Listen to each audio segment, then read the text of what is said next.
Good afternoon, all. Good afternoon, ma'am. Good afternoon. Good afternoon, ma'am. Good afternoon, ma'am. Good afternoon, ma'am. Good afternoon, ma'am. Good afternoon. History of hospital അപ്പോൾ നമ്മൾ കഴിഞ്ഞ ക്ലാസ്സിൽ discuss ചെയ്തു. എല്ലാവരും വായിച്ചു നോക്കിയിരുന്നോ?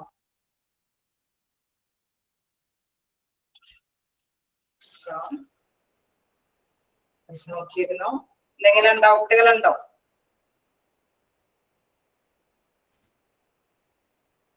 എന്തെങ്കിലും ഡൗട്ടുകളുണ്ടോ?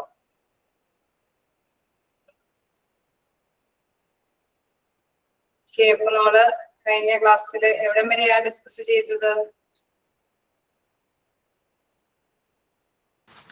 Hospitals of male factors. Okay, നമ്മുടെ ക്ലാസ്സിൽ കയറാൻ പറ്റാത്തവർക്കൊക്കെ റെക്കോർഡ് ക്ലാസ് ഉണ്ടാവും. തീർച്ചയായിട്ടും റെക്കോർഡ് ക്ലാസ് കാണുക.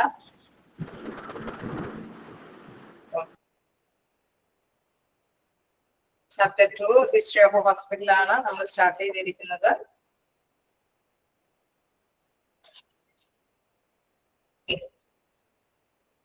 നമ്മള് എടുത്തത് അല്ലെ, ഇവിടെ വരെയാണ് എടുത്തെന്ന് പറഞ്ഞു. ഹോസ്പിറ്റൽസ് മിഡിൽ ഏജ് അല്ലെ, അതുവരെയല്ലേ ഡിസ്കസ് ചെയ്തത്? അതെ. നമുക്ക് next എടുക്കാനുള്ളത് Reliance age 1500 to 1700 AD. അതെ, അത് മുതലാണ് നമുക്ക് എടുക്കേണ്ടത്. സ്റ്റാർട്ട് ചെയ്യാലോ?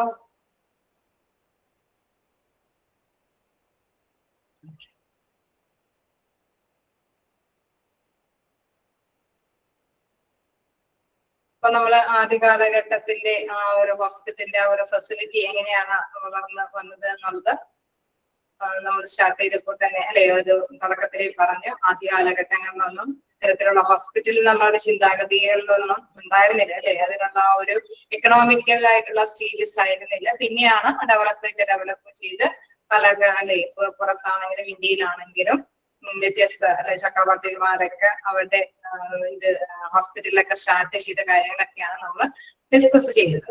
ഇനി നെക്സ്റ്റ് ഒരു ഇതിലേക്ക് വരുമ്പോൾ പീരീഡ് ആ ഒരു ടൈം എന്ന് പറയുന്നത് നവോത്ഥാന കാലഘട്ടം അല്ലെ. നവോത്ഥാന കാലഘട്ടത്തിന്റെ ആ ടൈമില് എന്താണ് പ്രധാനമായിട്ട് ഹോസ്പിറ്റലിന്റെ ആ ഒരു ഫെസിലിറ്റി എന്താണെന്ന് നോക്കാം. The renaissance period lasted from the 14th to 16th centuries. അതായത് നമുക്കറിയാം 14th തുടങ്ങി 16th century വരെയാണ് ആ നവോത്ഥാന കാലഘട്ടം നീണ്ടു നിൽക്കുന്നത്. Toward the end of the 15th century, many cities and towns supported some kind of institutional health care. അപ്പൊ ഒരുപാട് അത്യാവശ്യം ടൗണുകളും സിറ്റികളൊക്കെ ഡെവലപ്പ് ചെയ്യാനൊക്കെ ആയിട്ട് തുടങ്ങി. അങ്ങനെ അവിടെ എന്താണ് ഈ സിറ്റികളിലും ടൗണുകളിലും ഒക്കെ ഹോസ്പിറ്റലൊക്കെ സ്റ്റാർട്ട് ചെയ്യാനൊക്കെ ആയിട്ട് തുടങ്ങി എന്നുള്ളതാണ്. നമുക്കറിയാം ആദ്യ കാലഘട്ടങ്ങളിലൊക്കെ ഗ്രാമങ്ങളായിരുന്നു അല്ലെ. പഴയ കാലഘട്ടങ്ങളിലൊക്കെ എല്ലാം ഗ്രാമങ്ങളായിരുന്നു. പിന്നെയാണ് ഡെവലപ്പ് ചെയ്ത് ഓരോരോ പട്ടണങ്ങളൊക്കെ രൂപം കൊള്ളാൻ തുടങ്ങി. പട്ടണങ്ങളിലെല്ലാം തന്നെ ഈ ഒരു ടൈം ആയപ്പോഴേക്കും, അതായത് 15th ആ ഒരു എൻഡ് സ്റ്റേജ് ഒക്കെ ആയപ്പോഴേക്കും എന്താണ് അവിടെ ചെറിയ ചെറിയ ഹോസ്പിറ്റലൊക്കെ ഫോം ചെയ്യാനൊക്കെ ആയിട്ട് തുടങ്ങി എന്നുള്ളതാണ്. ഓക്കെ അല്ലേ? ക്ലിയർ അല്ലേ ആ ഭാഗം?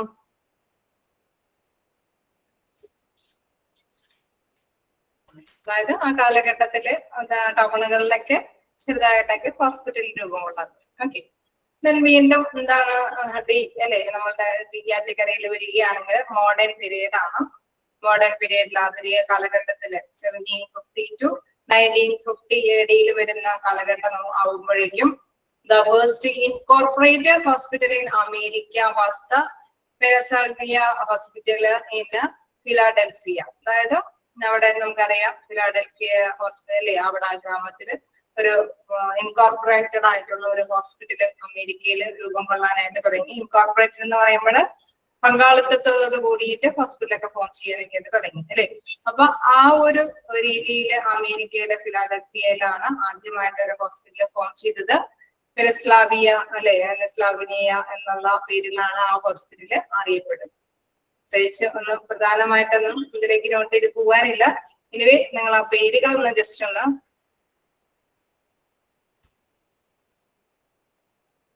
ഒന്നും കൂടി സ്റ്റാർട്ട് ചെയ്യാൻ ചിലപ്പോൾ ലേറ്റ് ആയിട്ട് കഴിഞ്ഞിട്ടാണോ എന്നറിയില്ല. അതായത് സിയിലെ പ്രധാനമായിട്ടും പറയുന്നത് ഒരു റിനൈൻസൻസ് അല്ലെ, നമ്മുടെ നവോത്ഥാന കാലഘട്ടത്തിന്റെ ആ ഒരു ടൈം പീരീഡ് ആണ് പറയുന്നത്. ആ ടൈമില് എന്താണ് പ്രധാനമായിട്ടും പറയുന്നത് 15th സെഞ്ചുറിയുടെ എൻഡ് ആയപ്പോഴേക്കും, അവസാന സമയങ്ങളിലായപ്പോഴേക്കും ടൗണുകളിലെല്ലാം ഹോസ്പിറ്റലുകളൊക്കെ സ്റ്റാർട്ട് ചെയ്യാനായിട്ട് തുടങ്ങി എന്നുള്ളത്.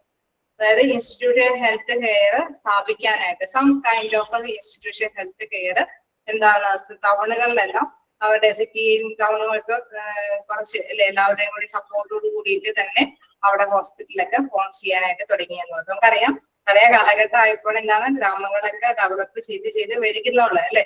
അപ്പൊ അങ്ങനെയുള്ള സാഹചര്യത്തില് കുറച്ചും കൂടി ഒരു 15th സെഞ്ചുറിയുടെ എൻഡ് ആയപ്പോഴേക്കും ചെറിയതായിട്ടൊക്കെ സിറ്റികളിലൊക്കെ ഇങ്ങനെ അല്ലെ നമ്മുടെ ഇൻസ്റ്റിറ്റ്യൂഷൻ ഹെൽത്ത് കെയർ ഇൻസ്റ്റിറ്റ്യൂഷൻ ഒക്കെ സ്ഥാപിക്കാനായിട്ട് തുടങ്ങി എന്നുള്ളത്. ഓക്കെ, ക്ലിയർ ആയോ? എന്താണ് മോഡേൺ പീരിയഡ്? മോഡേൺ പീരിയഡിലേക്ക് ഇത് വരുമ്പോൾ നമ്മൾ കണ്ടു ഇൻകോർപ്പറേറ്റഡ് ആയിട്ടുള്ള ഹോസ്പിറ്റലാണ് അവിടെ സ്ഥാപിതമായിരിക്കുന്നത്. അവിടെ അമേരിക്കയില് ഫിലാഡൽഫിയയില് പെൻസിൽവാനിയ എന്ന പേരിലാണ് ആ ഹോസ്പിറ്റല് ഫോം ചെയ്തിരിക്കുന്നത്. Then massive government involvement in health care began in 1926 with the return of war heroes from World War First. അതായത് ഒന്നാം ലോക മഹായുദ്ധത്തിലെ ഹീറോയിസ് അല്ലെ പ്രധാനപ്പെട്ട വ്യക്തികളിലേക്ക് നേതൃത്വത്തിൽ തന്നെ എന്താണ് അവരുടെയും കൂടി ഒരു പ്രധാന പങ്ക് വഹിച്ച് ഗവൺമെന്റും കൂടി ഇൻവോൾവ് ചെയ്ത് തന്നെ ഹോസ്പിറ്റലൊക്കെ വലുതായിട്ട് സ്റ്റാർട്ട് ചെയ്യാനൊക്കെ ആയിട്ട് തുടങ്ങിയത്. അതായത് പങ്കാളിത്തം കൂടുകയാണ്, ഗവൺമെന്റിന്റെ ഇൻവോൾവ്മെന്റ് ഒക്കെ ആ ഒരു ടൈം ആയപ്പോഴേക്കും കൂടി വരുന്നു. പ്രൈവറ്റ് ഏജൻസികളും പങ്കാളികളൊക്കെ ഗവൺമെന്റ് ഏജൻസികളൊക്കെ മിക്സ് ചെയ്ത് തന്നെ അല്ലെ, അതാണ് പറയുന്നത് ഇൻകോർപ്പറേറ്റഡ് ആയിട്ട് അല്ലെങ്കിൽ മാസിക് ഗവൺമെന്റിന്റെ സപ്പോർട്ടീവോട് കൂടിയിട്ട് തന്നെ ഹോസ്പിറ്റലിലൊക്കെ ഫോം ചെയ്യാനൊക്കെ തുടങ്ങിയത്. നമുക്കറിയാം ഇപ്പൊ നമ്മുടെ ഇടയിൽ തന്നെ എന്താണ് ഗവൺമെന്റ് ഹോസ്പിറ്റലുണ്ട്, പ്രൈവറ്റ് ഹോസ്പിറ്റലുണ്ട്, പ്രൈവറ്റും ഗവൺമെന്റ് മിക്സ് ചെയ്ത് അല്ലെ അവരുടെയൊക്കെ പങ്കാളിത്തത്തോടു കൂടിയുള്ള ഹോസ്പിറ്റൽ ഉണ്ട് ഇല്ലേ? അങ്ങനെയൊക്കെ ഇല്ലേ? ഇപ്പോഴത്തെ ഹോസ്പിറ്റലൊക്കെ ഗവൺമെന്റ് ഹോസ്പിറ്റൽ മാത്രമാണോ അല്ലെങ്കിൽ പ്രൈവറ്റ് ഹോസ്പിറ്റൽ മാത്രമാണോ? അപ്പൊ അതിന്റെ ആ പങ്കാളിത്തത്തിന്റെ സ്റ്റേജിലേക്ക് വരുന്ന ഒരു ഘട്ടത്തിനെയാണ് ഇവിടെ ചൂണ്ടിക്കാട്ടുന്നത്. മോഡേൺ പീരീഡ് ആയപ്പോഴേക്കും അങ്ങനെ ഡെവലപ്പ് ചെയ്യാനായിട്ട് ഈ ഹെൽത്ത് കെയർ ഇൻഡസ്ട്രി അല്ലെ നമ്മുടെ ആരോഗ്യ രംഗം ശുശ്രൂഷ രംഗമൊക്കെ വികസിക്കാനായിട്ട് തുടങ്ങി എന്നുള്ളതാണ് ഇവിടെ എടുത്ത് പറയുന്നത്. ഓക്കെ, ക്ലിയർ ആണോ? ജസ്റ്റ് നിങ്ങൾ മനസ്സിലാക്കി പോവാ, ഹിസ്റ്ററിയാണ്, ഒന്ന് വായിച്ചു നോക്കാം.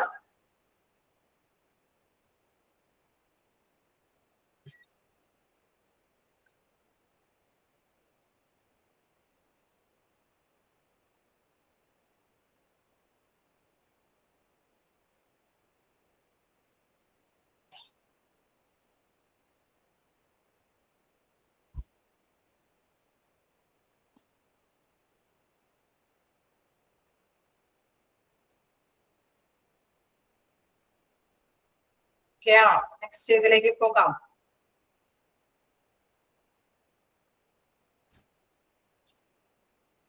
ഓക്കെ, നമുക്ക് നെക്സ്റ്റ് നോക്കാം. Hospital evolution Indian scenario pre independence. അതായത് നമുക്ക് സ്വാതന്ത്ര്യത്തിന് മുമ്പുള്ള ഒരു കാലഘട്ടത്തിലേക്ക് നോക്കാം. Provision of institution care to the sick was considered as professional and spiritual by early rulers. അതായത് രോഗികൾക്ക്, അതായത് നമ്മുടെ നേരത്തെ കാലത്ത് ഉള്ള റൂളേഴ്സ് എന്താണ് രാജാക്കന്മാർ അല്ലെങ്കിൽ ഭരണാധികാരികളുടെ ആ ഒരു രീതി അനുസരിച്ചിട്ട് എന്താണ് ആത്മീയമായിട്ടുള്ള അല്ലെ അവര് താൽക്കാലികവും ആത്മീയമായിട്ടുള്ള ഒരു പ്രൊഫഷനാണ് ഈ ഒരു നമ്മുടെ ശുശ്രൂഷ രംഗത്ത് അവലംബിച്ചു പോകുന്നത്.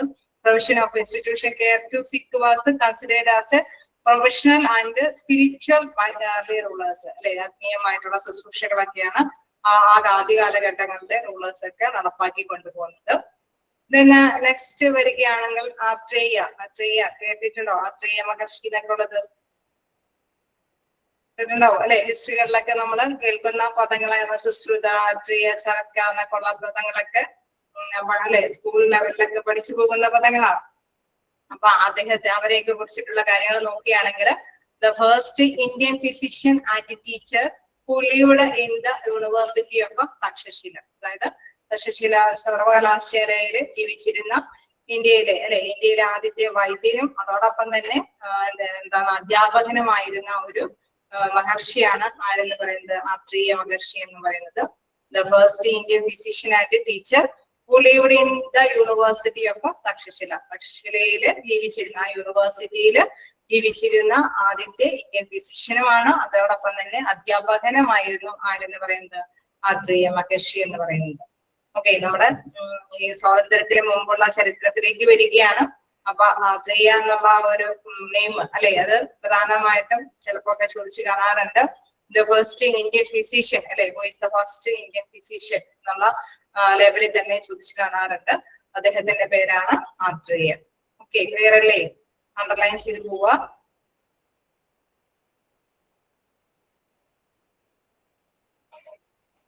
കിട്ടിയോ പോയിന്റ് എന്താന്നുള്ളത്?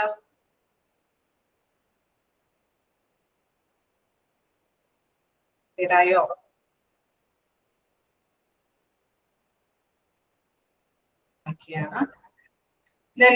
നെക്സ്റ്റ് നോക്കാം, സുശ്രുത. എന്താണ് സുശ്രുതയെ കുറിച്ച് കേൾക്കുമ്പോൾ എന്താണ് നോക്കുക? 6th century BC, അതായത് അദ്ദേഹത്തിനെ കുറിച്ചിട്ടുള്ള ആ ഒരു നെക്സ്റ്റ് പോയിന്റ് ആയിട്ടാണ് കൊടുത്തിരിക്കുന്നത്. സുശ്രുത എന്ന് പറയുന്നത് father of surgery, ancient Indian surgeon known for his outstanding operation and techniques and for his influential dissertation Susruta Samhita, the main origin of knowledge about surgery in ancient India. അതായത് സുശ്രുതയുടെ കാലഘട്ടം എന്നൊക്കെ പറയുന്നത് 6th century BC ആണ്. അദ്ദേഹം എന്ന് പറയുന്നത് ആരുടെ പിതാവ് എന്ന് പറയുന്നത് ഫാദർ ഓഫ് സർജറി, സർജറിയുടെ പിതാവ് എന്ന് അറിയപ്പെടുന്നത് ആരാണെന്നാ പറയുന്നത്? പഠിച്ചു പോവാട്ടാ, കുറച്ചൊക്കെ നിങ്ങൾക്ക് ഇത് തന്നെ ക്ലാസ്സിൽ തന്നെ ക്യാച്ച് ചെയ്ത് പോവാം. എന്താ പറയുന്നത്? ഫാദർ ഓഫ് സർജറി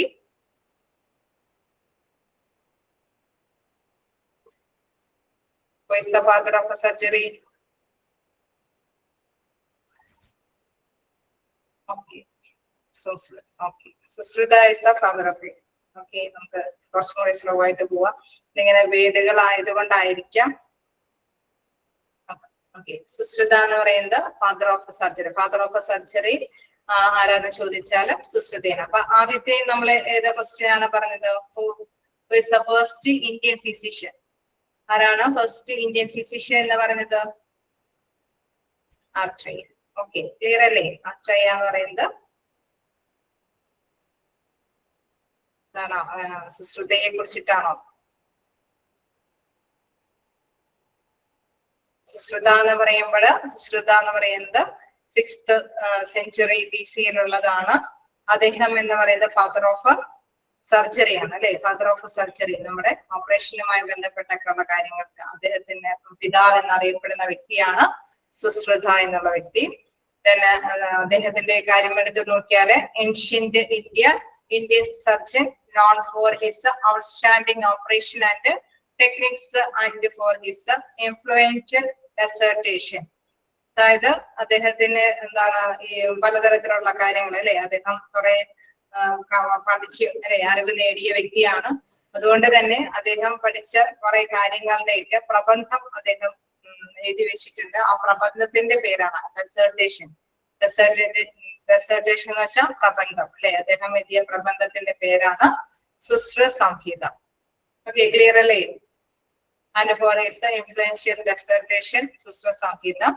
ആ ഒരു പ്രബന്ധത്തിന്റെയൊക്കെ ഇൻഫ്ലുവൻസില് പ്രചോദനത്തിന്റെ ഇതിനുള്ളിൽ തന്നെയാണ് ഈ ഓപ്പറേഷനുമായി ബന്ധപ്പെട്ട കാര്യങ്ങളൊക്കെ അദ്ദേഹം കൈകാര്യം ചെയ്തത്. അതുകൊണ്ട് തന്നെ അദ്ദേഹത്തിനെയാണ് ഫാദർ ഓഫ് സർജറി എന്നറിയപ്പെടുന്നത്.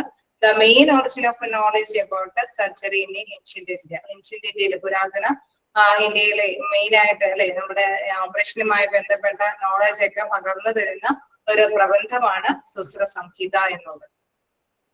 2 വേടുകളാണ് അവിടെ ശ്രദ്ധിക്കേണ്ടത്. ഒന്ന് ഫാദർ ഓഫ് സർജറി അല്ലെ, who is the father of surgery ചോദിച്ചാല് ആരാണ്? സുശ്രുത. ദെൻ അത് ഡെസർട്ടേഷൻ ഏതാന്ന് ചോദിച്ചു കഴിഞ്ഞാലും ഏതാണ്? സുശ്ര സംഹിത അല്ലെങ്കിൽ സുശ്ര സംഹിത, ഏത് രീതിയിലും പ്രൊനൗൺസ് ചെയ്യാം.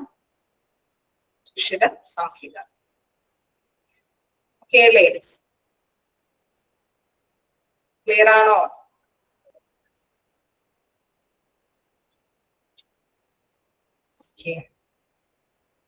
നെക്സ്റ്റ് പോയിന്റിലേക്ക് പോകാമോ? ചെറിയ ചെറിയ പോയിന്റുകളാണ് എങ്കിലും നമുക്ക് പെട്ടെന്ന് ക്യാച്ച് ചെയ്യാൻ പറ്റാത്തതാണ് അല്ലെ. ഓക്കെ, എങ്കിൽ അപ്പൊ 2-3 പോയിന്റുകൾ നമ്മൾ പഠിച്ചു. ഇനി നെക്സ്റ്റ് നോക്കാനുള്ളത് ചർക്ക. ചർക്ക എന്ന് പറയുന്നത് 200 AD അല്ലെ, ആ ടൈമിൽ ആ കാലഘട്ടത്തിലുള്ളതാണ് ചർക്ക. ചർക്കയെ കുറിച്ച് നോക്കുകയാണെങ്കിൽ was one of the main contributors to Ayurveda. അപ്പൊ ആയുർവേദയുടെ അല്ലെ, ആയുർവേദവുമായി ബന്ധപ്പെട്ട സംഭാവന ചെയ്ത ഒരു സംഭവമാണ് ചർക്ക എന്നുള്ളത്. System of medicine and life style developed in ancient India. He is known as the editor of medical treats named ചരക്ക സംഹിത. അവിടെ മാറിപ്പോവരുത്, ആയുർവേദവുമായി ബന്ധപ്പെട്ട അല്ലെ മെഡിക്കൽ ആയിട്ടുള്ള കാര്യങ്ങൾ, അതിന്റെ ഒരു വൈദ്യ ഗ്രന്ഥമാണ് എന്തെന്ന് പറയുന്നത് Charaka Samhita. Charaka was one of the main contributors to Ayurveda. Charaka എന്ന് പറയുന്നത് ആയുർവേദവുമായി ബന്ധപ്പെട്ട കോൺട്രിബ്യൂട്ടർ ആണ് ചരക്ക എന്ന് പറയുന്നത്, അതായത് സംഭാവന ചെയ്ത വ്യക്തിയാണ്. A system of medicine and lifestyle developed in ancient India. അതായത് നമുക്കറിയാം ആ ഒരു ജീവിതശൈലി അല്ലെ, ജീവിത ദിനചര്യകളൊക്കെയാണ് അതിൽ പ്രധാനം. നമുക്കറിയാം ആയുർവേദ ഹോസ്പിറ്റലിൽ ചെന്ന് കഴിഞ്ഞാൽ ഏത് തരത്തിലാണ് നമ്മളെ അവിടെ ചോദിച്ച് അല്ലെ ഡയഗ്നോസ് ചെയ്യാനായിട്ട്, രോഗനിർണയം നടത്താനായിട്ട് ഡോക്ടേഴ്സ് ഒരുപാട് കാര്യങ്ങൾ ചോദിച്ചറിയും ഇല്ലേ. ആയുർവേദത്തിൽ ചെല്ലുമ്പോൾ അങ്ങനെ ഉണ്ടാവില്ലേ, അവിടെ ലൈഫ് സ്റ്റൈല് വേറെ രീതിയിലല്ലേ ചോദിച്ചറിയാം, ആണോ? യെസ്, അപ്പൊ അത് തന്നെയാണ്. അപ്പൊ ഇതിന്റെ ഒരു ലൈഫ് സ്റ്റൈൽ എന്ന് പറയുന്നത് ജീവിത ദിനചര്യകളെല്ലാം, അതിന്റെ ആ ഒരു ജീവിതശൈലികളെല്ലാം തന്നെ ഡെവലപ്പ് ചെയ്യുന്ന കാര്യങ്ങൾ, അതുമായി ബന്ധപ്പെട്ട കാര്യങ്ങളൊക്കെ സംഭാവന ചെയ്തിരിക്കുന്നത് ചരക്ക സംഹിതയിലാണ്. Is known as the editor of medical treatise named Charaka Samhita. ആ വൈദ്യ ഗ്രന്ഥത്തിന്റെ പേരിനെയാണ് ചരക്ക സംഹിത എന്ന് അറിയപ്പെടുന്നത്. One of the basic text of classical Indian medicine and Ayurveda. അതായത് നമ്മുടെ ഇന്ത്യയിലെ ക്ലാസിക്കൽ മെഡിസിൻ ആയ ആയുർവേദത്തിൻ്റെതായിട്ടുള്ള എല്ലാ ഡീറ്റെയിൽസും അല്ലെ, നമ്മുടെ പരമ്പരാഗതമായിട്ടുള്ള ഡീറ്റെയിൽസ് എല്ലാം അടങ്ങിയിരിക്കുന്നത് ചരക്ക സംഹിതയിലാണ്. ഓക്കെ, ക്ലിയർ ആയോ?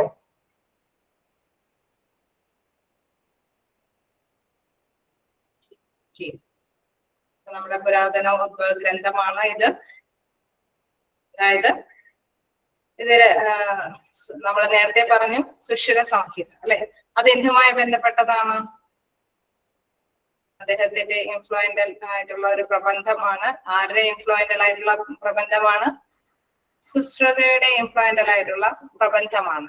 അതിൽ നമ്മൾ കണ്ടായിരുന്നു എന്താണ്, അവിടെ സർജറിയുമായി ബന്ധപ്പെട്ട ഡീറ്റെയിൽസുകളാണ് കൂടുതലും അല്ലെ, നമ്മുടെ മോഡേൺ ആയിട്ടുള്ള ഇന്ത്യൻ അല്ലെ നമ്മുടെ വൈദ്യശാസ്ത്രത്തിൻ്റെതായിട്ടുള്ള കാര്യങ്ങളാണ് അതിൽ അടങ്ങിയിരിക്കുന്നത്.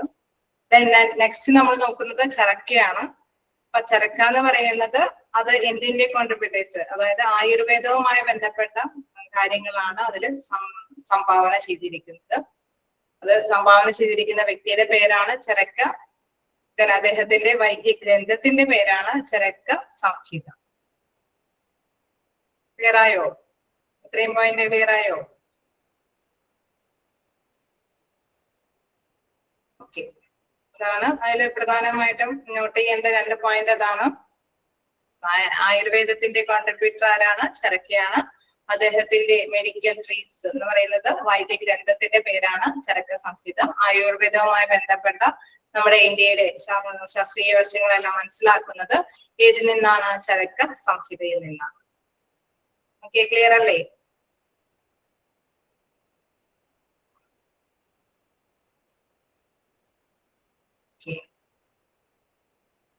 നെക്സ്റ്റ് നോക്കാനുള്ളത് can be traced back to Buddha and Ashoka to 273 to 232 AD. അതായത് അവിടെ നമ്മൾ നോക്കുകയാണെങ്കിൽ ആ ഒരു കാലഘട്ടം കൂടി വന്നിട്ട് ഒപ്പം തന്നെ കടന്നു പോകുന്നുണ്ട്. നമ്മൾ നേരത്തെ കണ്ടതാണ്, ബുദ്ധന്റെ അശോകന്റെ ഒക്കെ കാര്യങ്ങൾ കണ്ടതാണ് ഇല്ലേ, വായിച്ച് മനസ്സിലാക്കിയതല്ലേ. നമ്മൾ സ്ലേവ്ഡ് ആയിട്ടുള്ള പീപ്പിൾസിന് വേണ്ടിയിട്ട് ഹോസ്പിറ്റലൊക്കെ സ്റ്റാർട്ട് ചെയ്തു. ബുദ്ധ അശോകന്റെ സുവർണ കാലഘട്ടത്തിലൊക്കെ കുറെ കാര്യങ്ങളൊക്കെ ചെയ്തു പറഞ്ഞില്ലേ ഇല്ലേ. ഇത് ഇന്ത്യയിലെ മാത്രമായതുകൊണ്ടാണ് ഇന്നത്തേക്ക് അത് ഉൾപ്പെടുത്തിയിരിക്കുന്നത്, ഓരോ ടൈം പീരീഡ് വെച്ച് വരുമ്പോൾ. ഓക്കെ, നെക്സ്റ്റ് നോക്കാം. During Ashoka region principles of hygiene were followed and C-section were performed. അതായത് അശോകന്റെ ആ ഒരു കാലഘട്ടത്തിൽ അല്ലെ, ആ ഒരു കാലഘട്ടമൊക്കെ ആയപ്പോൾ പ്രധാനമായിട്ടും ഹൈജീൻ എന്ന് വെച്ചാൽ നമുക്കറിയാം നല്ല അല്ലെ, എല്ലാ നമ്മളുടേതായിട്ടുള്ള രീതിയിൽ തന്നെ അല്ലെ പ്രിൻസിപ്പിൾസ് എന്ന് വെച്ചാൽ തത്വങ്ങൾ എല്ലാത്തിന്റെ ഹൈജീൻ ആയിട്ടുള്ള കാര്യങ്ങളുടെയൊക്കെ തത്വങ്ങളൊക്കെ അതിൽ ഡെവലപ്പ് ചെയ്യാൻ തുടങ്ങി. അതോടൊപ്പം തന്നെ സി സെക്ഷൻസ്, അതായത് സിസേറിയൻ സെക്ഷൻസ് ഒക്കെ അതിൽ ഫോം ചെയ്യാനൊക്കെ ആയിട്ട് തുടങ്ങി. എന്ന് വെച്ചാൽ ഇന്ത്യയിലേക്ക് അത് ഉൾപ്പെടുത്താനായിട്ട് തുടങ്ങി. എന്താ ശുചിത്വത്തിന്റെ കാര്യത്തിലാണെങ്കിലും എന്താണ് നമ്മുടെ ജീവിതശൈലി കാര്യത്തിലൊക്കെ നല്ല വൃത്തിയും വെടിപ്പോട് കൂടിയിട്ടും അതേമാതിരി തന്നെ എന്താണ് നമ്മുടെ ഓപ്പറേഷൻ കാര്യങ്ങളുടെയൊക്കെ ഡെവലപ്മെന്റ് ഒക്കെ വരാനായിട്ട് തുടങ്ങി. ആദ്യ കാലഘട്ടത്തിലാന്ന് പറയുന്നത് അശോകന്റെ കാലഘട്ടത്തിൽ. വീണ്ടും regional hospitals for the infirm and destitute were built by the Buddhas. നമ്മൾ നേരത്തെ കണ്ടതാണ്, ബുദ്ധനാണ് പ്രാദേശികമായിട്ടുള്ള ഹോസ്പിറ്റൽ, ആർക്ക് വേണ്ടിയിട്ടുള്ള പ്രാദേശിക ഹോസ്പിറ്റല്, നിരാലംബർക്കും അല്ലെ അടിച്ചമർത്തപ്പെട്ടവർക്കൊക്കെ വേണ്ടിയിട്ടുള്ള പ്രാദേശിക ഹോസ്പിറ്റലൊക്കെ ഫോം ചെയ്തത് ആരാണെന്ന് പറഞ്ഞത്?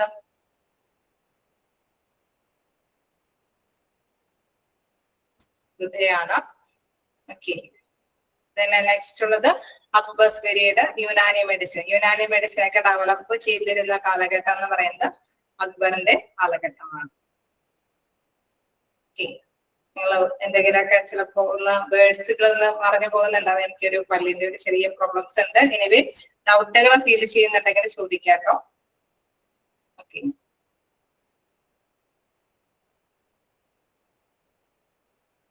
വായിച്ചു നോക്കാം. ഏതെങ്കിലും ഭാഗത്ത് എന്തെങ്കിലും ഉണ്ടെങ്കിൽ ചോദിക്കാം.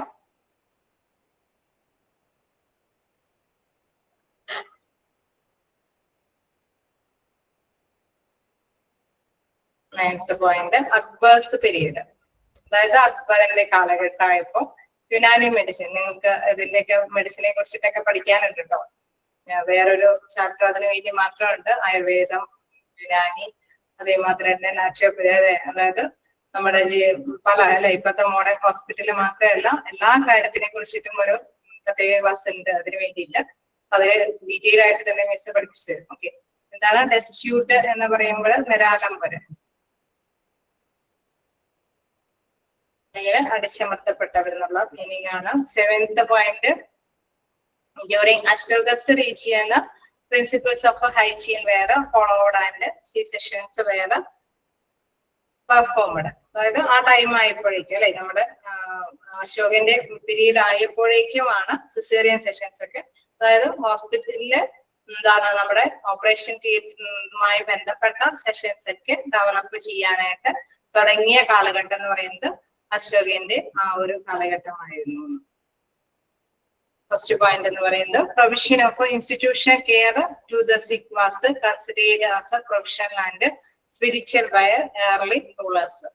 അതായത് പണ്ട് കാലത്ത് അല്ലെ താൽക്കാലികമായിട്ടും അല്ലെങ്കിൽ ആത്മീയമായിട്ടുള്ള ഒരു ആദ്യകാല ഭരണാധികാരികളൊക്കെ അത്തരത്തിലുള്ള കാര്യങ്ങൾക്കാണ് ശമനങ്ങൾ നമ്മൾ കണ്ടായിരുന്നു അല്ലെ. എങ്ങനെയെങ്കിലൊക്കെ സ്പിരിച്വൽ ആയിട്ട് നമ്മൾ നേരത്തെ കണ്ടത് എന്താണ്, ആദ്യമൊന്നും ശുശ്രൂഷ കാര്യങ്ങളൊന്നും ചെയ്യാനായിട്ട് പ്രത്യേക സംവിധാനങ്ങളൊന്നും ഉണ്ടായിരുന്നില്ല. മഹർഷിമാരും പുരോഹിതന്മാരൊക്കെ അവരുടെ ആത്മീയ രീതിയിലൊക്കെയാണ് ശുശ്രൂഷ നടപടികളൊക്കെ നടത്തിക്കൊണ്ട് പോകുന്നത് എന്നുള്ളത്. അപ്പൊ ആ സ്റ്റാർട്ടിങ്ങിലൊക്കെ പ്രീ ഇൻഡിപെൻഡൻസിന്റെ ആ സ്റ്റാർട്ടിങ്ങിലൊക്കെ ആ ഒരു രീതി തന്നെയാണ് ഫോളോ ചെയ്ത് കൊണ്ടുപോകുന്നത്.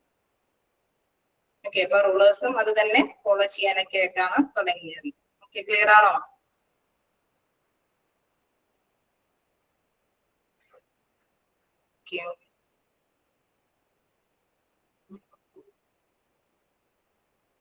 ഏതെങ്കിലും പോയിന്റുകൾ നോക്കാം.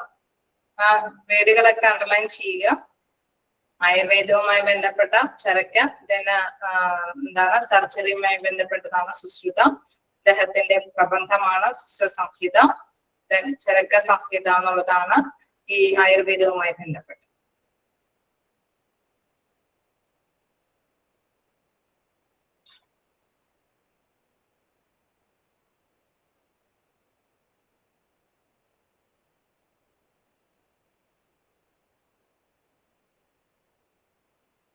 അവിടെ എല്ലാവരും എങ്ങനെയാണ് റെസ്പോണ്ട് ചെയ്യുന്നത്? നിങ്ങൾക്ക് എന്തെങ്കിലും നെറ്റ് ഇഷ്യൂ ആണോ, അല്ലെങ്കിൽ എന്റെ വോയിസിന് എന്തെങ്കിലും എല്ലാവർക്കും ഇങ്ങനെ കേൾക്കാൻ പറ്റുന്നുണ്ടോ?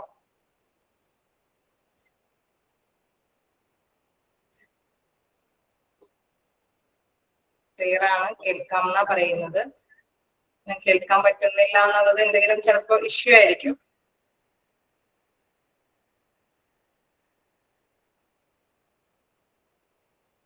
നെറ്റ് ഇഷ്യൂ ആയിരിക്കും. ഫസ്റ്റ് പോയിന്റ് ഒന്നും കൂടി ഡിസ്കസ് ചെയ്യാനായിട്ട് പറയുന്നുണ്ട്, നിങ്ങൾ അതൊന്ന് വായിച്ചു നോക്കാം. Provision of institutional care to the sick was considered as a professional and spiritual by early rulers. അതായത് ഏർലി റൂളേഴ്സ് എന്ന് പറയുമ്പോൾ ആദ്യ കാലഘട്ടങ്ങളിൽ ഉള്ള ഭരണാധികാരികൾ അവര് എന്തിനാണ് ഈ രോഗങ്ങളെ കൺസിഡർ ചെയ്തത്, പരിഗണിച്ചിരുന്നത് ഒരു എന്താണ് ഒരു താൽക്കാലികമായിട്ടുള്ള ഒരു ആത്മീയമായിട്ടുള്ള രീതിയിൽ ഒന്ന് ഒതുക്കി തീർക്കുക അല്ലെ. വലിയ പ്രത്യേക ഹോസ്പിറ്റലുകളൊക്കെ ഫോം ചെയ്ത് കൊണ്ടുപോകുന്ന ഒരു ഘട്ടത്തിലേക്കൊന്നും ആദ്യ കാലഘട്ടത്തിലൊന്നും സാധ്യമായിരുന്നില്ല. അപ്പൊ എന്താണ് provision of institution care to sick was considered as a provisional and spiritual by early rulers. അതാണ് അവിടെ ഉദ്ദേശിക്കുന്നത്. താൽക്കാലികവും ആത്മീയമായിട്ടുള്ള ഒരു ഒരു മാറ്ററായിട്ടാണ് ഈ സിക്കിനെ പരിഗണിക്കാനായിട്ട് ആദ്യ കാലഘട്ടങ്ങളിലെ ഭരണാധികാരിമാര് തയ്യാറായിരുന്നത്. ഓക്കെ, ക്ലിയർ ആയോ? കാരണം അവിടെ കിടത്തി ചികിത്സിക്കാനോ ഓപ്പറേഷൻ നടത്താനോ എല്ലാത്തിനൊക്കെയുള്ള ഒരു പ്രത്യേകമായിട്ടുള്ള ഒരു സംവിധാനങ്ങളൊന്നും ആദ്യ കാലഘട്ടങ്ങളിലില്ല. പിന്നീടാണ് നമ്മൾ ഡെവലപ്പ് ചെയ്തു വരുന്നത്. ഓക്കെ, ക്ലിയർ ആവുന്നുണ്ടോ?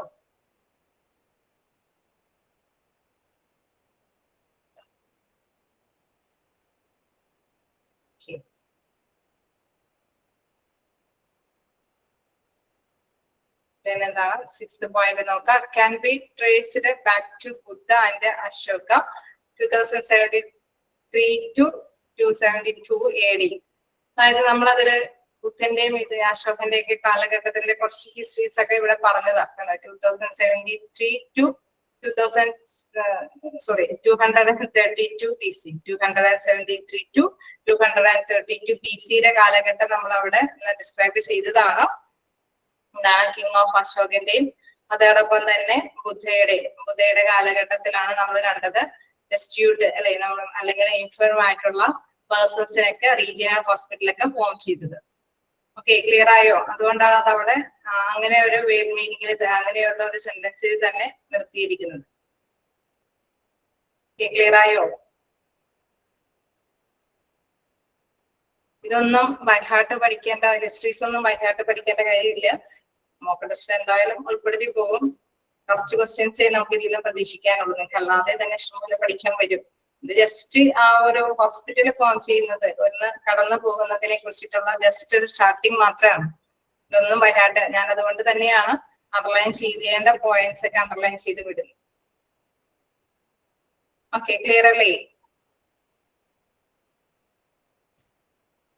ഓക്കെ, നമുക്ക് നെക്സ്റ്റ് വീക്കിലേക്ക് പോകാം.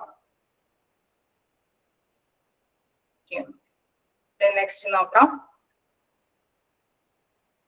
17th century എന്ന് പറയുമ്പോൾ modern system of medicine by arrival Christian missionaries in South Indian.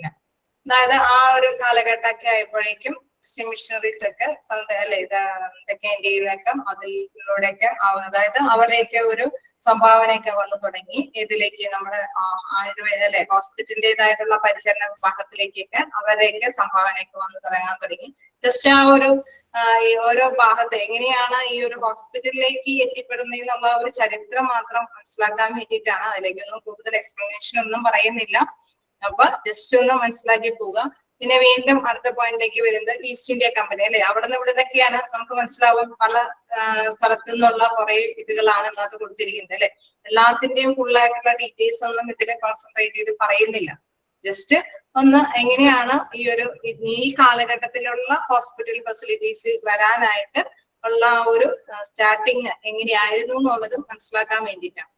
Next വരുമ്പോഴെന്താണ് East India company established first hospital in 1664 in Chennai for its soldiers and in 1668 for civilians. നമുക്കറിയാം East India കമ്പനിയുടെ കാലഘട്ടമൊക്കെ അല്ലെ നമ്മുടെ എന്താ പറയാ യുദ്ധവും കാര്യഘട്ടങ്ങളൊക്കെ ഉള്ളത് കൊണ്ട് തന്നെ നമ്മൾ ആ കാലഘട്ടത്തിനെ കുറിച്ചിട്ടൊക്കെ കുറച്ചും കൂടെ അവയർനെസ് ഉണ്ടാവും. അപ്പൊ ആ കാലഘട്ടത്തിൽ എന്താണ് 1664 ചെന്നൈയിലാണ് എന്താണ് പട്ടാളക്കാർക്കൊക്കെ വേണ്ടിയിട്ട് ഓരോ ഹോസ്പിറ്റൽ ഫോം ചെയ്തിട്ടുണ്ട്. അതേമാതിരി തന്നെ 1668 ഫോർ സിവിലിയൻസ് അല്ലെ അവിടെ സാധാരണക്കാർക്കൊക്കെ വേണ്ടിയിട്ടും 1668 ഓരോ ഹോസ്പിറ്റല് ഫോം ചെയ്തിട്ടുണ്ട്, രൂപീകരിച്ചിട്ടുണ്ട്. ഈസ്റ്റ് ഇന്ത്യ കമ്പനിക്കാര് അല്ലെ? അവിടെ അവർ എസ്റ്റാബ്ലിഷ് ചെയ്തതാണ് 1664 ഹോസ്പിറ്റല്, ഒരു ഹോസ്പിറ്റൽ ചെന്നൈയില്. അത് ആർക്ക് വേണ്ടിയിട്ടായിരുന്നു? സോൾജിയേഴ്സിന് വേണ്ടിയിട്ട്. ആൻഡ് ഇന്ന് 1668 ഫോർ സിവിലിയൻസിന് വേണ്ടിയിട്ട് ഒരു ഹോസ്പിറ്റലും ഫോം ചെയ്തിട്ടുണ്ട്, രൂപീകരിച്ചിട്ടുണ്ട്, അല്ലെങ്കിൽ എസ്റ്റാബ്ലിഷ് ചെയ്തിട്ടുണ്ട് എന്ന് വെച്ചാൽ സ്ഥാപിച്ചിട്ടുണ്ട്. ഓക്കെ, ക്ലിയർ അല്ലേ? നെക്സ്റ്റ് പറയുന്നത് constant growth during the 18th and early 19th century. ആയിട്ട് സമാനമായിട്ട് തന്നെ ഒരു വളർച്ച 18th സെഞ്ചുറിയിലും 19th സെഞ്ചുറിയിലും ഉണ്ടായി. ദെൻ എന്താ പറയുന്നത്, first medical college in Calcutta in 1835. പിന്നെ ഡെവലപ്പ് ചെയ്ത് വരുമ്പോൾ നമുക്ക് കണ്ടെത്താൻ സാധിക്കും ഇന്ത്യയിൽ ആദ്യത്തെ മെഡിക്കൽ കോളേജ് ഫോം ചെയ്തു. എവിടെയാണത്? കൽക്കട്ടയില് 1835 അത് ഫോം ചെയ്തത്. ദെൻ മുംബൈയിന് 1845 ആൻഡ് ചെന്നൈയിന് 1850. അതുമാതിരി തന്നെ മുംബൈയില് 1845 അതേമാതിരി ചെന്നൈയില് 1850 മെഡിക്കൽ കോളേജുകൾ ഫോം ചെയ്യാൻ തുടങ്ങി. Then 1885 1250 hospitals and dispensaries only reaching 10% of population. അതായത് 1885 ഒക്കെ ആയപ്പോഴേക്കും 1250 ഹോസ്പിറ്റലുകളൊക്കെ പിന്നെ ഡിസ്പെൻസറികൾ, അതായത് നമ്മുടെ മെഡിസിനൊക്കെ സപ്ലൈ ചെയ്യാൻ പറ്റുന്ന തരത്തിലുള്ള ഡിസ്പെൻസറികളൊക്കെ ഫോം ചെയ്യാൻ തുടങ്ങി. എങ്കിൽ കൂടി അത് എന്താണ്, 10% പോപ്പുലേഷന്, ജനസംഖ്യക്ക് മാത്രമാണ് അതിന്റെ യൂസേജ് കിട്ടുന്നത് അല്ലെ. ബാക്കിയുള്ള പെർസെന്റേജ് എടുത്ത് നോക്കുമ്പോഴും അപ്പോഴും കുറവ് തന്നെയാണ് അല്ലെ. ഈ ഹോസ്പിറ്റലിന്റെ ഫെസിലിറ്റി രംഗത്ത് കുറവ് തന്നെയാണ് അനുഭവപ്പെടുന്നത്. ഞാൻ വീണ്ടും പിന്നീടേക്ക് വരികയാണ്. ഈ ഒരു 17th സെഞ്ചുറിയുടെ ഭാഗം ഒന്ന് വായിച്ചു നോക്കാം.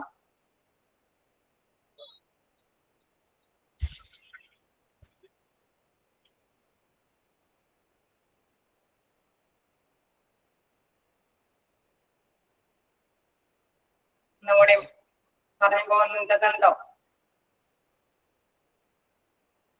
ആ ഇയറുകളൊക്കെ ഒന്ന് ജസ്റ്റ് ഒന്ന് നോട്ട് ചെയ്തേര്, ചിലപ്പോഴൊക്കെ കാണാറുണ്ട്. ആദ്യം നമ്മൾ കണ്ടു, ഇവിടെ തുടങ്ങിയാണ് കുറച്ചും കൂടി നമുക്ക് ക്വസ്റ്റ്യൻസ് കാണാറുള്ളത്. അതായത് East India company established first hospital in 1664 in ചെന്നൈയില് 1664 എന്താണ് ഈസ്റ്റ് ഇന്ത്യ കമ്പനിക്കാര് സോൾജിയേഴ്സിന് വേണ്ടിയിട്ട് ഒരു ഹോസ്പിറ്റൽ സ്ഥാപിച്ചു. അതേമാതിരി തന്നെ ആൻഡ് ഇൻ 1668 ഫോർ സിവിലിയൻസ്, സാധാരണക്കാർക്ക് വേണ്ടിയിട്ട് 1668 ഹോസ്പിറ്റല് എസ്റ്റാബ്ലിഷ് ചെയ്തിട്ടുണ്ട്, സ്ഥാപിച്ചിട്ടുണ്ട്. Constant growth during the 18th, ഇതൊന്നും പ്രത്യേകിച്ച് കാണാറില്ല. Constant growth during the 18th and early 19th century, അതായത് അതേമാതിരി തന്നെ സമാനമായിട്ട് തന്നെയുള്ള വളർച്ച എന്താണ് ഈ 18ാം നൂറ്റാണ്ടിലും അല്ലെങ്കിൽ 19ാം നൂറ്റാണ്ടിലൊക്കെ അങ്ങനെ തന്നെ പോയി. Then first medical college in Kolkata 1835 അല്ലെ. 1835 ഫസ്റ്റ് മെഡിക്കൽ കോളേജ് രൂപം കൊണ്ടത്. അതെവിടെയാണ്? കൊൽക്കത്തയിലാണ്. അതൊന്ന് നോട്ട് ചെയ്തേര്. അതേമാതിരി തന്നെ മുംബൈയിന് 1845 ആൻഡ് ചെന്നൈയിന് 1850. ചിലപ്പോൾ ഏതെങ്കിലും ഒരു മെഡിക്കൽ കോളേജിൽ ചോദിച്ച് ഇയർ തന്നു കഴിഞ്ഞാൽ മാറിപ്പോകാതിരിക്കാൻ ശ്രദ്ധിക്കാം. 1835 കൊൽക്കത്തയിലാണ്. ദെൻ മുംബൈയില് 1845, ചെന്നൈയില് 1850. കേരള 1885 ആയ കാലഘട്ടമായപ്പോഴേക്കും എന്താണ് 1250 ഹോസ്പിറ്റലുകൾ അല്ലെങ്കിൽ ഡിസ്പെൻസറികളൊക്കെ രൂപീകരിക്കാനൊക്കെ ആയിട്ട് തുടങ്ങി. എങ്കിൽ കൂടി ഇത് 10% ജനസംഖ്യയുടെ 10% ആൾക്കാർക്ക് അതിനുള്ള സൗകര്യം അല്ലെ ആ ഒരു ഹോസ്പിറ്റലിന്റെ സർവീസുകൾ നേടിയെടുക്കാൻ സാധ്യമായുള്ളൂ എന്നുള്ളതാണ് ഇവിടെ വിവരിക്കുന്നത്. ക്ലിയർ ആണോ?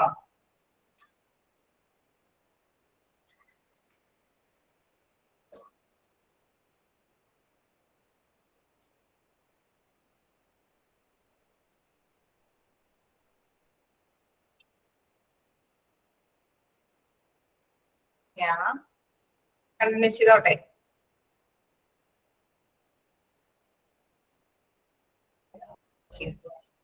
നെക്സ്റ്റ് നോക്കാനുള്ളത് emergence of hospital in independent India. അതായത് സ്വതന്ത്ര സമയത്തിന്റെ ആ കാലഘട്ടം അല്ലെ, സ്വതന്ത്ര സമയത്തിന്റെ അതായപ്പോഴേക്കും ഉണ്ടായ ഹോസ്പിറ്റലിന്റെ വളർച്ച എന്താണെന്ന് നോക്കാം. ബെഡ് ടു പോപ്പുലേഷൻ റേഷ്യോ 1:4000, അതായത് 4000 പേർക്ക് ഒരു ബെഡ് അല്ലെ, പോപ്പുലേഷന്റെ ആ ഒരു റേഷ്യോ നോക്കുമ്പോൾ 4000 പേർക്ക് ഒരു ബെഡ് എന്നുള്ള കണക്കിലേക്ക് ഹോസ്പിറ്റലിൽ രൂപം കൊള്ളാൻ തുടങ്ങി.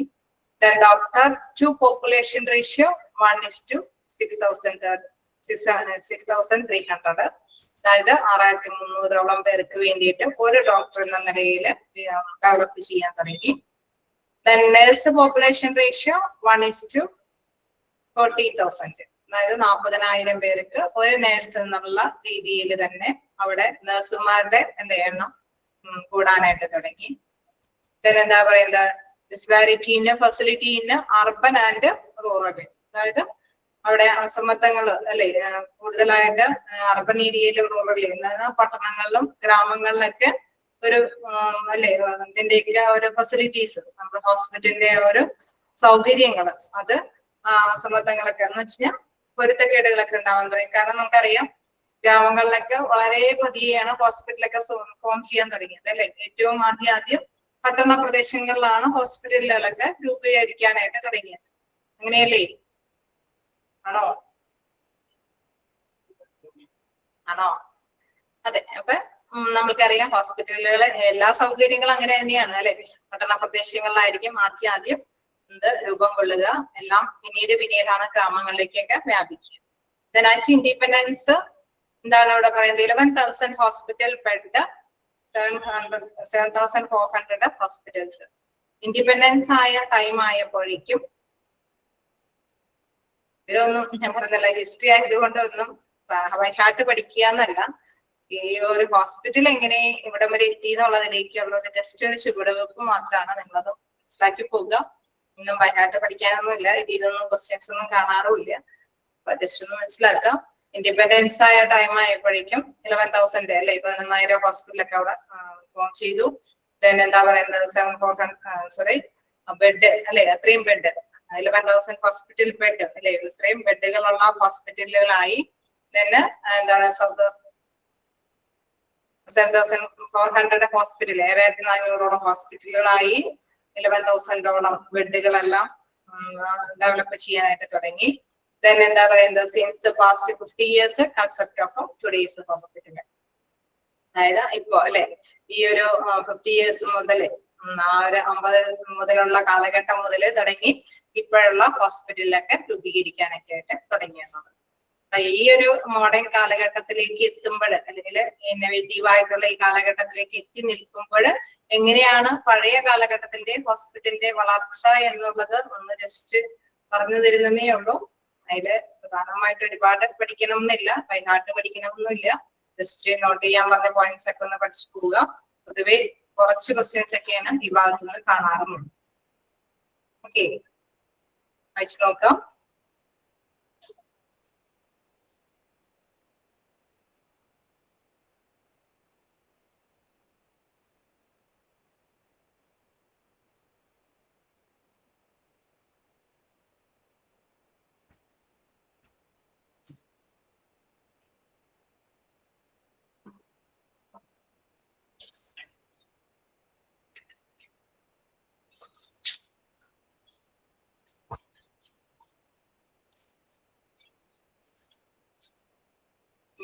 ഇത് ക്വസ്റ്റ്യൻസ് ഒന്നും കാണാറില്ല.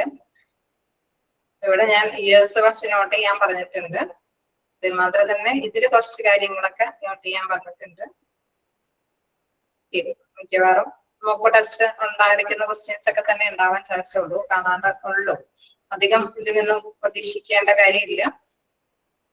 എന്തായാലും ക്ലിയർ ആയോ ചാപ്റ്റർ ബേസിക്, അതായത് ഹോസ്പിറ്റലിൽ എങ്ങനെ ഇങ്ങോട്ടേക്ക് എത്തിപ്പെട്ടു എന്നുള്ള അതിന്റെ ഒരു സ്റ്റാർട്ടിംഗ് ആണ് അതിലുണ്ടായിരുന്നത്.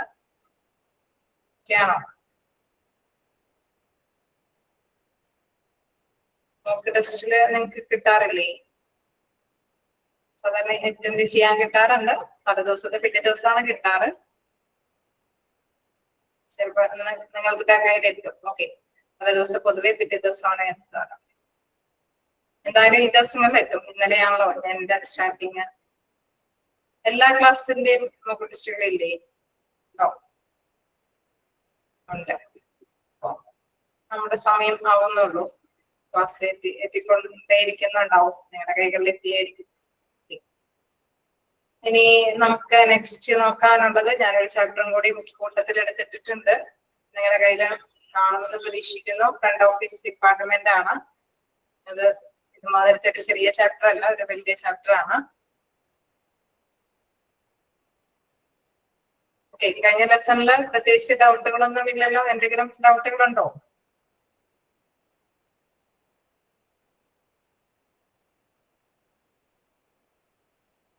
ഉണ്ടോ? ഹോസ്പിറ്റലിൽ എന്തെങ്കിലും ഡൗട്ട് ഇല്ല? ഓക്കെ, അപ്പൊ നമുക്ക് നെക്സ്റ്റ് ചാപ്റ്ററിലേക്ക് കിടക്കാം.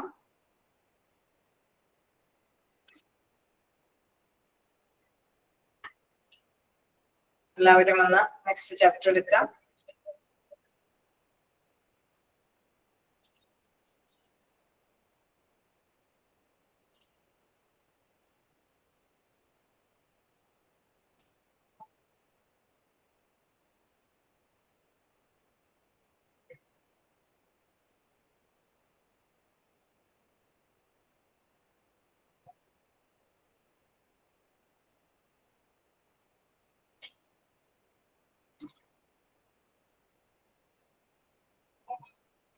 എല്ലാവരുടെ കയ്യിലുണ്ടല്ലോ അല്ലേ? സ്റ്റാർട്ട് ചെയ്യാം.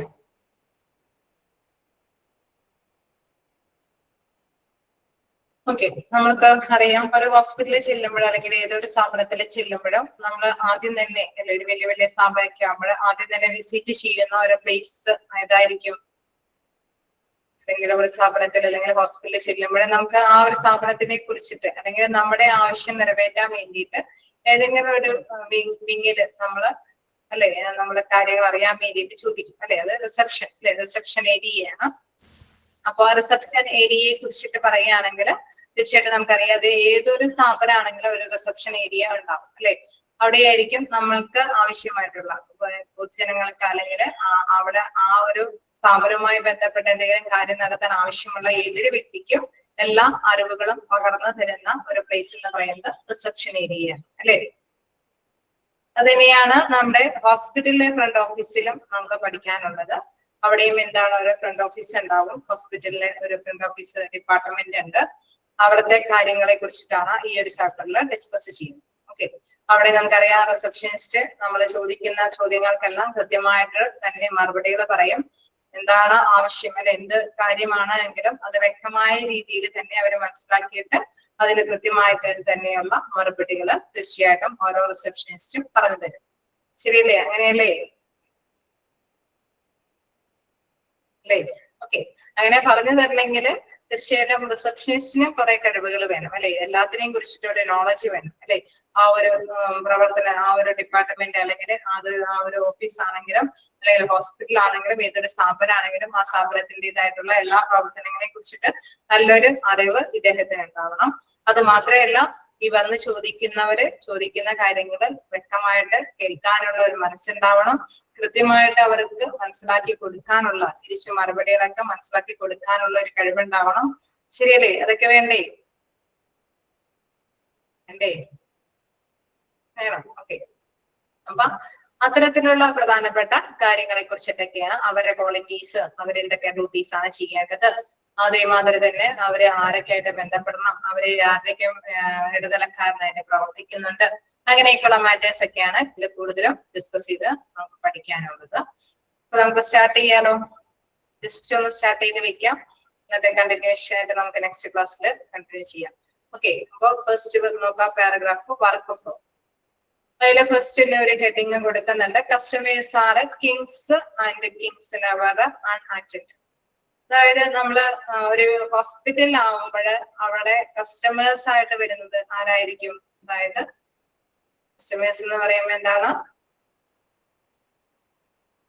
അവിടെ ഹോസ്പിറ്റലിൽ ആവുമ്പോൾ പേഷ്യൻസ്. ഓക്കെ, അപ്പൊ നമുക്കറിയാം പേഷ്യൻസ് ആയിരിക്കും അവിടുത്തെ കസ്റ്റമർ അല്ലെ? ആ ഒരു ബിസിനസ് സ്ഥാപനം വെച്ച് നോക്കുമ്പോൾ, ആ ഒരു ഹോസ്പിറ്റലിൽ വെച്ച് നോക്കുമ്പോൾ അവിടുത്തെ കസ്റ്റമർ എന്ന് പറയുന്നത് ആരാണ്? പേഷ്യന്റുകളാണ് അല്ലെ? ഈ പേഷ്യൻസ് വരുമ്പോൾ അതിന് കൃത്യമായിട്ടുള്ള കോട്ടിങ് പറയുന്നത് കിങ്ങിനെ പോലെ നമ്മളെ വെൽക്കം ചെയ്യണമെന്നാണ്. എന്ന് വെച്ചാൽ കിങ്ങിന്റെ പ്രത്യേകത എന്താ? കിങ്ങിനെ വെൽക്കം ചെയ്യുക എന്ന് പറയുന്നത് എങ്ങനെയാണ്? വളരെ ബഹുമാനത്തോടെയും ആദരവോടെയും വിനയത്തോടും കൂടിയൊക്കെ വെൽക്കം ചെയ്യണം അല്ലേ? ആണോ? ആണോ? നമ്മളെ രാജാക്കന്മാരൊക്കെ അങ്ങനെയല്ലേ വെൽക്കം ചെയ്ത്. ഓക്കെ, അപ്പൊ അത് തന്നെയാണ് ഇവിടെ ഉദ്ദേശിക്കുന്നത്. Customers are kings and kings never unattended. നമ്മൾ ഒരിക്കലും പേഷ്യന്റിനെ കിങ് ആയിട്ട് തന്നെ പരിഗണിക്കണം, ഒരിക്കലും അവരെ അവഗണിക്കാനായിട്ട് പാടുള്ളതല്ല. Customers are kings and kings never unattended. Okay, clear അല്ലേ? ഹെഡിങ് എന്താന്നുള്ളത് മീൻ ചെയ്താ പ്രത്യേകിച്ച് ഹെഡിങ് ഒന്നും ചോദിക്കില്ല കേട്ടോ.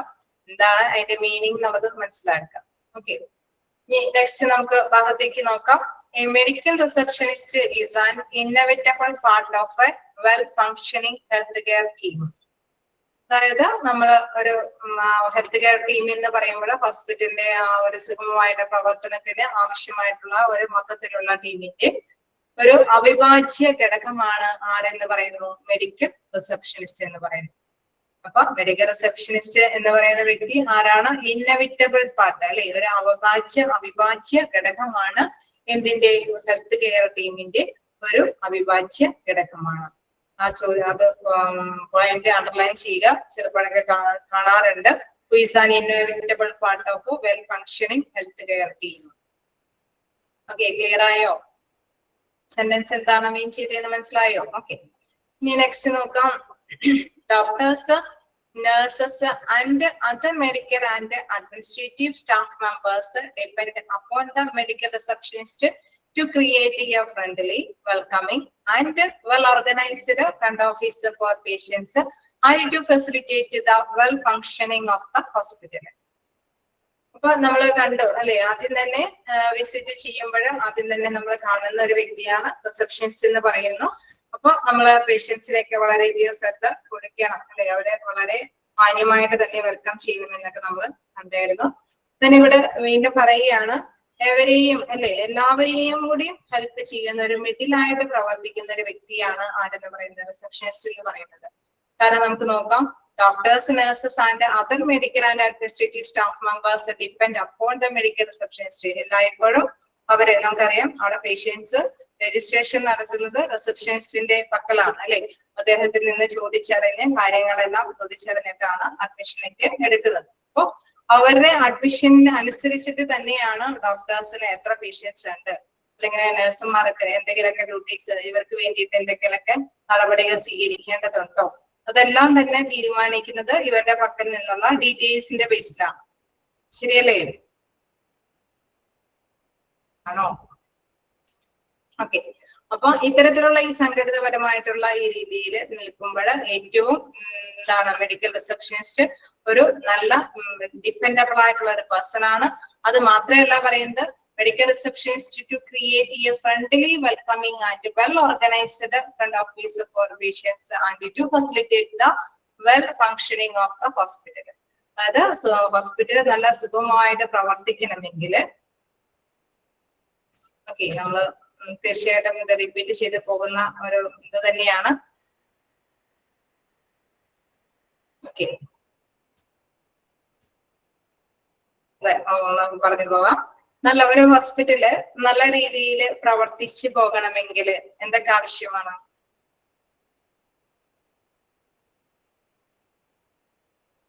അവിടെ എല്ലാവരും സഹകരിച്ച് പ്രവർത്തിച്ചു പോകണം അല്ലേ? മോസ്റ്റ് ഇമ്പോർട്ടന്റ് അല്ലേ? നമ്മള് പേഷ്യൻസ് അവിടെ ചെല്ലുമ്പോൾ അവര് എല്ലാവരും കൂടി, അവിടെയുള്ള ഡോക്ടേഴ്സും നഴ്സുമാരും റിസപ്ഷനിസ്റ്റും എല്ലാവരും തന്നെ എങ്ങനെ സഹകരിച്ച് തന്നെ അവരുടെ കാര്യങ്ങള് നടപ്പാക്കി കൊടുക്കണം. ശരിയല്ലേ? ശരിയല്ലേ? ഏതൊരു പേഷ്യന്റ് ചെല്ലുമ്പോഴും പേഷ്യന്റിനെ നല്ല രീതിയിൽ കെയർ ചെയ്ത് എല്ലാവരും ഒത്തൊരുമിച്ച് അവർക്ക് ആവശ്യമായിട്ടുള്ള കാര്യങ്ങളൊക്കെ ചെയ്തു കൊടുക്കണം. അതിൽ പങ്കാളിയാകുന്ന വ്യക്തികളാണ് ഡോക്ടേഴ്സ് പങ്കാളിയാകുന്നുണ്ട്, നഴ്സുമാര് പങ്കാളിയാകുന്നുണ്ട്, മറ്റ് ജീവനക്കാര്, ഇൻ കേസ് നമ്മുടെ റിസപ്ഷനിസ്റ്റ് അടക്കം അവിടെ പങ്കാളിയാണ് അല്ലെ. അപ്പൊ അങ്ങനെ നല്ലൊരു സൗകര്യപ്രദമായിട്ടുള്ള അല്ലെങ്കിൽ സുഗമമായിട്ടുള്ള ഈ പ്രവർത്തനം നടത്തിക്കൊണ്ട് പോകുന്നതിന്, അങ്ങനെ നല്ല രീതിയിൽ സുഗമമായിട്ടുള്ള പ്രവർത്തനം നടത്തിക്കൊണ്ട് പോകണമെങ്കിൽ ഡോക്ടേഴ്സിന്റെ ഇടയിലും അതേമാതിരി തന്നെ നഴ്സുമാരുടെ ഇടയിലും ഒപ്പം തന്നെ അവിടെയുള്ള മറ്റ് സ്റ്റാഫുകളുടെ ഇടയിലും നല്ല ഭംഗിയായിട്ടുള്ള രീതിയിൽ തന്നെ ഇദ്ദേഹം, ഈ ഒരു റിസപ്ഷനിസ്റ്റ് അദ്ദേഹത്തിന്റെ ഡ്യൂട്ടി നിർവഹിക്കണം. ഓക്കെ, വേണ്ടതല്ലേ? അപ്പൊ അവരോടെല്ലാം, അതായത് രോഗികളെ നമ്മൾ വെൽക്കം ചെയ്ത് നല്ല രീതിയിൽ ചോദിച്ചറിഞ്ഞ് ഏത് ഡോക്ടറെയാണ് നിങ്ങൾക്ക് കാണേണ്ടത്, നിങ്ങളുടെ രോഗം എന്താണ്, അപ്പോ തീർച്ചയായിട്ടും അവര് കൃത്യമായിട്ടുള്ള മറുപടികൾ പറയും. ഞങ്ങൾക്ക് ഇന്ന രോഗങ്ങളാണ്, എന്താണ് അപ്പൊ അവർക്ക് മനസ്സിലാവും അല്ലെ. ചിലപ്പോ ചില ഹോസ്പിറ്റലിൽ നമുക്കറിയാം ചില പേഷ്യൻസിന് ഓൾറെഡി അറിയാം ആരെയാണ് കാണുന്നത്, ഏത് ഡോക്ടറിനെയാണ് കാണേണ്ടത്, ഈ കാർഡിയോളജിസ്റ്റിന് വേണം, ന്യൂറോളജിസ്റ്റിന് വേണം, അങ്ങനെയുള്ള ഒരു കൃത്യമായിട്ടുള്ള ഒരു അവയർനെസ്സോട് കൂടിയിട്ടായിരിക്കും അല്ലെ അവർക്ക് അറിയാൻ പറ്റും. അതല്ല ചില പേഷ്യൻസിന് എന്താണ് ചിലപ്പോൾ അറിയില്ല അല്ലെ, എന്റെ രോഗാവസ്ഥ ഇന്നതാണ്, എനിക്ക് വ്യക്തമായിട്ട് ഏത് ഡിപ്പാർട്ട്മെന്റിലെ ഡോക്ടറെയാണ് കാണേണ്ടതെന്ന് കൃത്യമായിട്ട് അദ്ദേഹത്തിന് അറിയാതെയായിരിക്കും വരും. തീർച്ചയായിട്ടും ഈ റിസപ്ഷനിസ്റ്റ് ചോദിച്ചറിയുകയാണ് നിങ്ങളുടെ അവസ്ഥ എന്താണ്, നിങ്ങൾക്ക് ഏത് ഡിപ്പാർട്ട്മെന്റ് ഏത് സേവനമാണ് നിങ്ങൾക്ക് വേണ്ടി വരുന്നത്, ഇന്ന ഡോക്ടേഴ്സിന്റെ സേവനം എവിടെയുണ്ട്, ഇന്ന ഡിപ്പാർട്ട്മെന്റിലാണ് അദ്ദേഹം വർക്ക് ചെയ്യുന്നത്. ഓക്കെ അല്ലേ, അങ്ങനെയല്ലേ ചോദിച്ചറിയുക, ആണോ? അപ്പൊ അത് തന്നെയാണ് അവിടെ ഉദ്ദേശിക്കുന്നത്. എന്താണ് നല്ല സുഖപ്രദമായിട്ടുള്ള അല്ലെ well functioning of the hospital, ഹോസ്പിറ്റലിന്റെ സുഖപ്രദമായിട്ടുള്ള സൗകര്യപ്രദമായിട്ടുള്ള അല്ലെങ്കിൽ നല്ല രീതിയിലുള്ള പ്രവർത്തനത്തിന് എന്താണ് നല്ല സൗകര്യങ്ങൾ ചെയ്തു കൊടുക്കണം. ആര്? നമ്മുടെ റിസപ്ഷനിസ്റ്റ്. അതായത് ഫ്രണ്ട് ഓഫീസിൽ ഇരിക്കുന്ന വ്യക്തി നല്ല പോലെ തന്നെ ഓർഗനൈസ് ചെയ്തിട്ട് എല്ലാവരെയും അല്ലെ എളുപ്പം നമുക്കറിയാം ഡീറ്റെയിൽസ് ഹോസ്പിറ്റലില് അഡ്മിഷന് വരുമ്പോൾ അവരിൽ നിന്ന് ഡീറ്റെയിൽസ് കളക്ട് ചെയ്ത് എൻറ്റർ ചെയ്തിട്ടാണ് എല്ലാ ഡിപ്പാർട്ട്മെന്റിലേക്കും പാസ് ഔട്ട് ആക്കുന്നത്. അപ്പൊ കൃത്യമായിട്ട് തന്നെ ഇവരുടെ മെസ്സേജുകൾക്ക് അനുസൃതമായിട്ട് തന്നെയാണ് ഡോക്ടേഴ്സും നഴ്സുമാരും എല്ലാവരും തന്നെ അവരുടെ കാര്യങ്ങളൊക്കെ എനിക്ക് ഇന്നത്ര പേഷ്യൻസ് ഉണ്ട് അല്ലെ, ഡോക്ടേഴ്സിനാണെങ്കിൽ ഇന്നത്ര പേഷ്യൻസ് ഉണ്ട്, അല്ലെങ്കിൽ എന്താണ് നമ്മുടെ എക്സ്റേ വിഭാഗത്തിന് ഇന്ന രോഗികളുടെ അല്ലെങ്കിൽ ഡയഗ്നോസിന് വേണ്ടിയിട്ട് എന്തെങ്കിലും ഡയാലിസിസിന് വേണ്ടിയിട്ടൊക്കെ പേഷ്യൻസ് അഡ്മിഷൻ കാര്യങ്ങൾക്ക് വേണ്ടിയിട്ട് വരികയാണെങ്കിൽ അവിടെ കൃത്യമായിട്ട് ഇൻഫോർമേഷൻ എത്തും അല്ലെ. അപ്പൊ അവർക്ക് ആ രീതിയിൽ തന്നെയാണ് ഇൻഫോർമേഷൻ എത്തിയതിനു ശേഷമാണ് ബാക്കി നടപടികളൊക്കെ സ്വീകരിക്കാൻ പറ്റുന്നത്. ആണോ? അല്ലേ? ഓക്കെ, ഈ ഒരു നെല്ലിക്കാട്ട് എന്താ പറയാ ഒരു മീനിങ്, അതായത് ഈ ഒരു പാരഗ്രാഫ് ഒറ്റയടിക്ക് ഒരു സെന്റൻസ് ആയിട്ടാണ് കൊടുത്തിരിക്കുന്നത്. അതിന്റെ ആശയങ്ങൾ മനസ്സിലാക്കി എടുക്കുക. എന്താണ് അവിടെ ഉദ്ദേശിക്കുന്നത്? Doctors, nurses and other medical and administrative staff members depend upon the medical receptionist to create a friendly, welcoming and well-organized front office for patient and to facilitate the well functioning of the hospital. അല്ലെ, ഒറ്റയടിക്കുള്ള ഒരു sentence ആയിട്ടാണ് ഇവിടെ കൊടുത്തിരിക്കുന്നത്. ഇതിന്റെ meaning മനസ്സിലാക്കുക. അദ്ദേഹത്തിന്റെ depend ചെയ്തിട്ട് റിസപ്ഷനിസ്റ്റിന് കൊടുക്കുന്ന ഡീറ്റെയിൽസിന്റെ ബേസിലാണ് അവിടെ വർക്കുകളെല്ലാം സുഖപ്രദമായിട്ട് നടത്തിക്കൊണ്ട് പോകാനായിട്ട് സാധിക്കുന്നത്.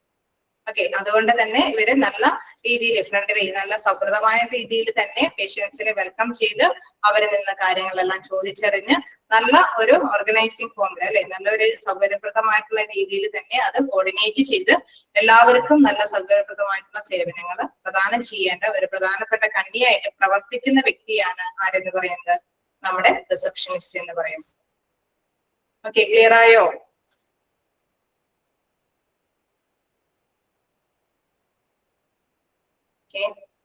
ജസ്റ്റ് വായിച്ചു നോക്കാം. നിങ്ങൾക്ക് ഇതിന്റെ ബാക്കി താഴേക്ക് വരുമ്പോൾ കൂടുതലായിട്ട് അതിന്റെ ഡീറ്റെയിൽസ് തന്നെയാണ്. ഇത് ഒറ്റയടിക്ക് കാര്യങ്ങൾ പറഞ്ഞിരിക്കുന്നു മാത്രമേ ഉള്ളൂ. അദ്ദേഹത്തിന്റെ പ്രവർത്തനങ്ങൾ എങ്ങനെ വളരെ ക്ലിയർ ആയിട്ട് വളരെ എലാബറേറ്റ് ചെയ്ത് തന്നെ വിവരിച്ചിട്ടുണ്ട്. താഴേക്ക് ഒരുപാട് നോട്ടീസും കാര്യങ്ങളൊക്കെ പറയുന്നുണ്ട്. അപ്പോ അത് കൂടുതലായിട്ട് വ്യക്തമായിട്ട് മനസ്സിലാക്കാൻ സാധിക്കും. ജസ്റ്റ് ഫസ്റ്റ് പാരഗ്രാഫില് ഒറ്റയടിക്ക് അദ്ദേഹത്തിന്റെ ഡ്യൂട്ടീസ് എല്ലാം കൂടി ഒന്നിച്ചു കൊടുത്തിരിക്കുന്നു മാത്രമേ ഉള്ളൂ. ഓക്കെ, ജസ്റ്റ് വായിച്ചു നോക്കാം.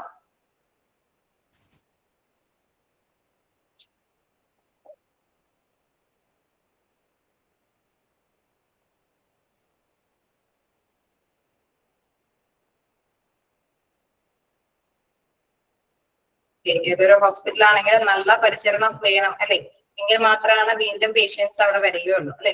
അപ്പൊ നല്ല പരിചരണം നല്ല രീതിയിൽ കൊടുക്കണമെങ്കിൽ സുഗമമാക്കുന്നതിനെങ്കിൽ എന്താണ് നമ്മുടെ റിസപ്ഷനിസ്റ്റ് അദ്ദേഹം നല്ല രീതിയിൽ തന്നെ പ്രവർത്തനങ്ങൾ കാഴ്ചവെക്കണം അല്ലെ.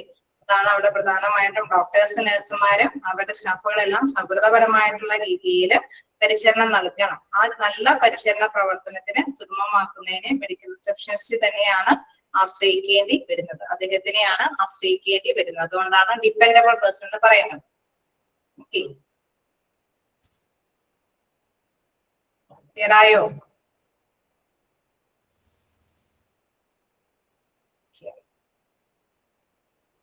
വീണ്ടും പറയേണ്ടതുണ്ടോ?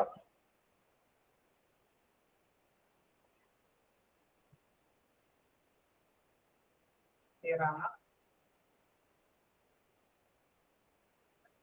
ഓക്കെ, അപ്പൊ നമുക്ക് നെക്സ്റ്റ് ക്ലാസ് വരുമ്പോ അതിന്റെ കണ്ടിന്യൂവേഷൻ എടുക്കാം.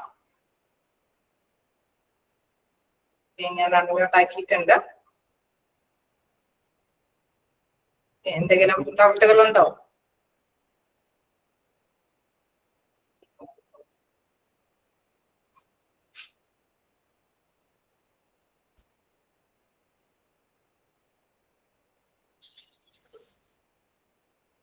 ഓക്കെ ആണോ? ക്ലിയർ ആണോ എല്ലാരും?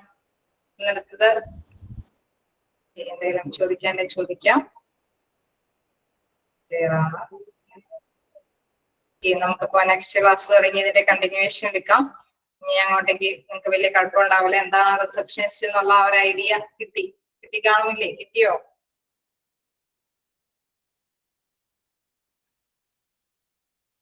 ക്ലിയർ ആണോ? ഇത് നെക്സ്റ്റ് ക്ലാസ്സിൽ നമുക്ക് കാണാം. Thank you. Thank you, ma'am. Thank you, ma'am. Thank you, ma'am. Thank you, ma'am.